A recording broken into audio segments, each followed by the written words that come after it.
हाल ही में हुए अलग अलग प्रदर्शनों के दौरान पुलिस की कार्रवाई और बल प्रयोग पर सुप्रीम कोर्ट में अहम सुनवाई चल रही है। दिल्ली पुलिस और बिहार सरकार दोनों ने ही देश की सबसे बड़ी अदालत में अपना अपना हल्फनामा दायर कर दिया है। दोनों ही राज्यों की पुलिस ने ज़रूरत से ज़्यादा बल प्रयोग के आरोपों से इनकार किया है। आइए हम आपको बताते हैं कि किसने सुप्रीम कोर्ट में क्या क्या दलील दी। दिल्ली पुलिस का हल्फनामा। सबसे पहली बात ये कि दिल्ली की 20 जुलाई को कांग्रेस जनता पार्टी के संसद चलो मार्च के दौरान हुई हिंसा पर दिल्ली पुलिस ने अपना जवाब दाखिल किया है। नई दिल्ली के डीजीपी सचिन शर्मा की ओर से दिए गए हल्फनामों में दिल्ली पुलिस ने कहा उन्होंने अधिकतम संयम और न्यूनतम आवश्यक बल का ही इस्तेमाल किया है। पुलिस का दावा है कि प्रदर्शनकारियों ने कई स्तर के बैरिकेडर तोड़े और भीड़ हिंसक हो गई थी। हल्फनामे के मुख्य बिंदु इस प्रकार हैं। आंदोलन में करीब 3000 प्रदर्शनकारी शामिल थे।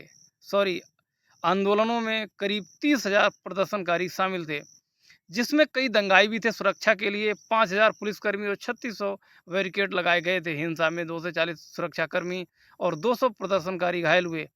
प्रदर्शनकारियों ने बिना किसी उकसावे के पुलिसकर्मियों पर पत्थर और डंडों से हमला किया, जो लगभग मॉब लिंचिंग जैसा था।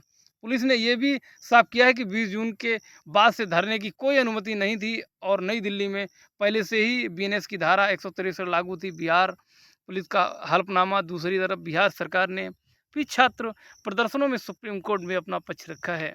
बिहार सरकार ने भी प्रदर्शनकारियों पर अत्यधिक बल प्रयोग के आरोपों को सिरे से खारिज कर दिया है। बिहार सरकार ने हल्फनामे में गोलीबारी की घटनाओं पर विस्तार से सफाई दी है।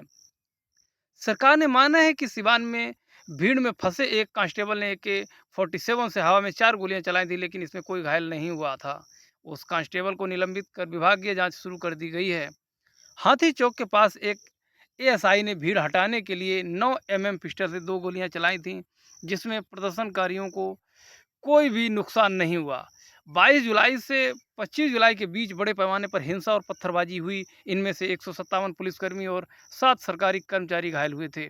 कुछ 69 एफआईआर दर्ज की गई और 500 से ज़्यादा लोग गिरफ्तार किए गए। हालांकि सुप्रीम कोर्ट के निर्देश के बिना आपराधिक रिकॉर्ड वाले 222 छात्रों और 75 नाबालिगों को रिहा कर दिया गया है। अदालत ने इन छात्रों की निजी जानकारी सार्वजनिक न करने का भी सख्त निर्देश दिए हैं। आपको बता दें, सुप्रीम कोर्ट ने पहले ही संकेत दिया था कि सुरक्षा बलों की ओर से किए गए बल प्रयोग की जांच के लिए एक कमेटी बनाई जा सकती है।